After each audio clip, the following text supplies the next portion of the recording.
Seringkali saudara kita dalam sholat wajib, seringkali dia yang membacakan pasti surat Fatihah. Dalam ayat yang ke-6 seringkali dibaca dengan kata-kata ihdinas siratal mustaqim. Ya Allah, tunjukkan aku jalan yang lurus. Bagaimana cara kita bisa menginjil? Kita bawa Alkitab. Ini baca Yohanes, Tuhan Yesus ngomong aku jalan kebenaran dan kehidupan. Tidak masuk. Dia akan tertawa, propaganda katanya. Al-Quran bertanya, Al-Quran juga harus memberikan jawaban. Karena kenapa? 75% Al-Quran, seluruh yang ada dalam Al-Quran, 75% sumbernya diambil dari Alkitab. Seluruh yang ditulis di dalam Al-Quran tentang Yesus, tidak ada satupun kesalahan. Tidak ada satupun. Jadi jangan kira Al-Quran itu sebenarnya hanya terjadi kesalahpahaman. Contoh kecil, kalau kita melihat acara Idul Adha, menurut Islam yang disembelih itu adalah Ismail. Menurut orang Kristen yang disembelih ada Iska. Ya. Tapi benarkah ini? Coba tanyakan ke saudara-saudara kita di Bani Kedar. Ya, saudara kita di Bani Kedar itu kalau lagi bicara itu pasti yang ditanya hanya satu, endi dalile. Nah, bapak-bapak ibu juga tanya begitu. Endi dalile nang Al-Qur'an lek sing dibeleh iku Ismail. Dudukno dalile, dudukno ayate, dudukno kitabe. Tidak ada satupun ayat yang menyampaikan bahwa yang disembelih itu adalah Ismail. Nggak ada satupun ayat. Ya. Justru yang disembelih oleh Ibrahim menurut Al-Quran adalah Iska. Walaupun nanti pada akhirnya diganti domba. Jadi Al-Quran tidak pernah ngomong Ismail. Di dalam kitab suci Al-Quran yang diomongkan, yang disembelih itu bukan Ismail. Ada banyak contoh kecil orang Islam tidak percaya kepada penyaliban. Bagaimana mungkin? Tidak ada satupun ayat Al-Quran yang tidak mengakui bahwa Yesus itu tidak disalib. Al-Quran mengakui mulai dari kelahiran, keselamatannya, dari penyaliban sampai dibangkitkan hidup kembali. Dan dia adalah kalimatuhu nurjana. Dia adalah firman yang hidup dan cahaya surgawi. Itu Isa. Haleluya, puji Tuhan. Salam sejahtera dalam kasih Tuhan kita Yesus Kristus. Bagaimana kabar saudara hari ini? Doa kami saudara selalu dalam keadaan yang sehat dan diberkati oleh Tuhan. Tuhan Yesus tidak pernah berubah dari dahulu, sekarang, dan sampai selama-lamanya.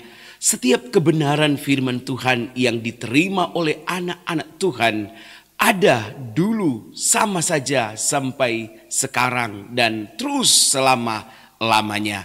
Saudara, kebenaran firman Tuhan tidak pernah salah. Kebenaran firman Tuhan tidak pernah dapat kita ragukan. Tahukah saudara bahwa di luar sana ada begitu banyak orang yang ragu akan kebenaran yang mereka percayai. Tetapi syukur kepada Tuhan, kekristenan tidak pernah meragukan firman Allah atau Alkitab. Segala sesuatu yang ditulis dalam Alkitab, orang Kristen sangat mempercayainya dan sangat mengikutinya. Tidak ada sedikit pun kebimbangan, tidak ada sedikit pun keraguan, tidak ada sedikit pun kecemasan akan kebenaran yang ditulis dalam Alkitab. Saudaraku yang terkasih dalam Tuhan, satu contoh kecil yang saya ingin bagikan kepada saudara, bagaimana kisah tentang penyaliban Yesus Kristus. Kalau saudara ingin bertanya dari satu pendeta ke pendeta yang lain, dari satu jemaat ke jemaat yang lain di seluruh muka bumi ini, maka tidak ada perbedaan pendapat atau perbedaan siapa yang disalibkan. Semua orang Kristen, para pendeta, semuanya percaya dan meyakini dengan benar dan tanpa sedikit keraguan bahwa yang disalibkan itu adalah Yesus Kristus. Saudaraku, mari kita akan ikuti tentang keraguan dari para penceramah agama lain yang berselisih pendapat, berbeda pendapat tentang siapakah yang disalibkan itu. Haleluya. Yang dipaku siapa? Namanya Yehohanan. Pada tahun 36 Masehi. Pakunya tembus bukan di sini, di sini. Lalu ditumit. Di Bible itu disampaikan bahwa Yesus ketika roboh itu, kemudian digantikan oleh Simon. Ya. Saya nggak tahu Simon ini tiba-tiba lewat atau gimana, Ustaz? Tiba-tiba suruh ganti, kamu ganti. Iya. Nah, akhirnya dia ganti bawa salib itu. Iya. Dia pikul salib itu. Pertanyaan saya, kemana Yesus? Nah itu, saya juga tanya kemana dia? Jangan-jangan yang disalib itu apakah Simon ini? Bisa jadi.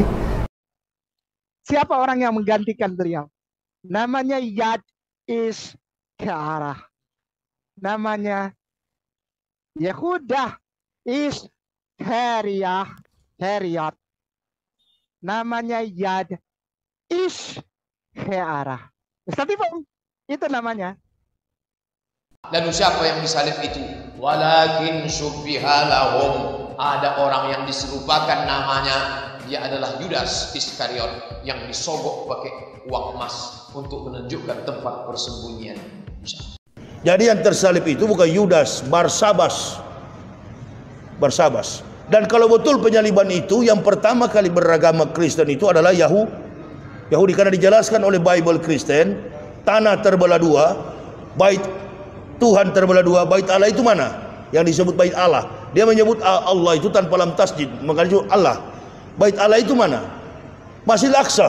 Apa di pertanyaan di dari diri saya dan saya belum menemukan jawabannya, karena saya di ustadz perbedaannya selalu ada. Apa itu? Jadi apa Mas? Soal siapa yang menggantikan Isa pada waktu disalib. Jadi salah satu ustadz bilang bahwa Yudas itu adalah tipu daya besar, orang pengkhianat. Ada yang bilang bahwa ada 12 sahabat Hawariyun, sahabat Isa yang terbaik. Itu jadi pertanyaan saya. Saya jawab berdasarkan tafsir Ibnu Katsir. Ketika Isa dikepung di sebuah rumah dengan kaum Hawariyun, 12 sahabat. Ini tafsir Ibnu Katsir loh, bukan qala Munzir. Ya. Keliling sudah pasukan Romawi. Yahudi itu penakut sebenarnya, Mas. Dia memanfaatkan Romawi untuk membunuh Yesus Isa al-Masih ketika itu. Apa kata Isa? Ini 6 kiri 6 kanan keliling dia. Sahabatku, siapa yang bersedia wajahnya diripkan dengan wajahku, tapi risikonya mati disalib, imbalannya kelak bersamaku di sorga. Aku ya Rasulullah, kata sahabat kaum Hawariyun. Diulang lagi oleh Isa al-Masih, sahabatku, siapa yang mau wajah dimiripkan dengan wajahku, tapi akan dibunuh, akan disalib, tapi imbalannya bersamaku kelak di sorga. Aku ya Rasul. Sampai 3 kali. Begitu langsung dimiripkan wajahnya, Isa al-Masih diangkat, ruh dan jasadnya ke langit. Dikepunglah rumah, ditangkaplah yang tadi. Tidak ada kewajiban kita mengimani siapa yang disalib ini, Yudas Iskariot atau tidak. Kewajiban iman kita hanya 2, bahwa yang disalib bukan Isa. Yang kedua, yang disalib kaum Hawariyun. Yang mengatakan Yudas Iskariot itu berpeluang dari Israeliat, ilmu dari Yahudi, informasi dari Yahudi. Hati-hati penyesatan, ini tafsir loh ini. Amin, puji Tuhan. Saudara sudah mendengar bagaimana para penceramah tokoh-tokoh agama tertentu ini, mereka meragukan siapakah yang disalibkan di dalam penyalipan dalam kitab suci mereka. Saudaraku, tetapi saya bersyukur kepada Tuhan karena kekristenan sangat mempercayai dan tidak ada keraguan, bahkan perselisihan atau perbedaan pendapat tentang siapa yang disalibkan. Alkitab telah menjelaskan bahwa Yesus Kristus dialah yang mati di atas kayu salib. Dia bangkit dari antara orang mati dan dia duduk di sebelah kanan Bapaknya saat ini. Saudaraku yang terkasih dalam Tuhan, tetapi sebenarnya kalau kita akan melihat hal ini, bahwa kitab suci mereka telah menjelaskan dengan sejelas-jelasnya sebenarnya siapakah yang disalibkan itu. Mari ikuti bersama-sama tayangan berikut ini. Contoh kecil orang Islam tidak percaya kepada penyalipan. Bagaimana mungkin? Tidak ada satupun ayat Al-Quran yang tidak mengakui bahwa Yesus itu tidak disalib. Al-Quran mengakui mulai dari kelahiran, keselamatannya, dari penyalipan sampai dibangkitkan hidup kembali. Rabbana atina fid dunya hasanah wa fil akhirati hasanah wa qina adzabannar. Kalau kita melihat di dalam surat Maryam 33, kalau saya terjemahkan dalam bahasa Indonesia, jelas di sana dikatakan, selamatlah ketika aku dilahirkan, kata Isa. Selamatlah ketika aku mati. Selamat pula ketika aku dibangkitkan hidup kembali. Dan pada ayat 34 jelas di sana dikatakan, Isa fa innahu rakhulullah kalimatu. Isa selalu mengatakan perkataan yang benar, yang mereka selalu berbantakan kebenaran itu. Dan dia adalah rohnya Allah itu sendiri. Dan dia adalah kalimatuhu nurjana. Dia adalah firman yang hidup dan cahaya surgawi. Itu Isa. Jadi orang Islam ini mengapa kok sama orang Kristen? Kita mulai kembali pada Alkitab dulu. Diawali dari Kejadian 16. Amin, puji Tuhan, haleluya. Bukankah kitab suci mereka telah mengatakan sebenarnya siapakah yang disalibkan itu? Yaitu Yesus Kristus. Dialah yang disalibkan itu. Pertanyaannya, kenapa itu terus ditutupi? Kenapa itu terus disembunyikan? Saudaraku yang terkasih dalam Tuhan, buka hatimu, percayalah kepada Dia. Firman Tuhan berkata kepada saudara pada saat ini dalam 1 Petrus 1 ayatnya yang ke-25, tetapi firman Tuhan tetap untuk selama-lamanya. Inilah firman yang disampaikan Injil kepada kamu. Jadi firman Tuhan itu tetap untuk selama-lamanya. Dan inilah firman Tuhan itu, bahwa Yesuslah mati di salib, menanggung dosa saya dan saudara, menanggung dosa kita. Dia mati di salib untuk menebus kita dari dosa, dari kesalahan-kesalahan kita, supaya kita berkenan kepada Allah. Ketika manusia jatuh ke dalam dosa, Allah sangat membenci dosa yang dilakukan oleh manusia. Karena itu Allah merencanakan untuk mengembalikan manusia kepada ciptaannya yang sebenarnya, yaitu bebas dari dosa.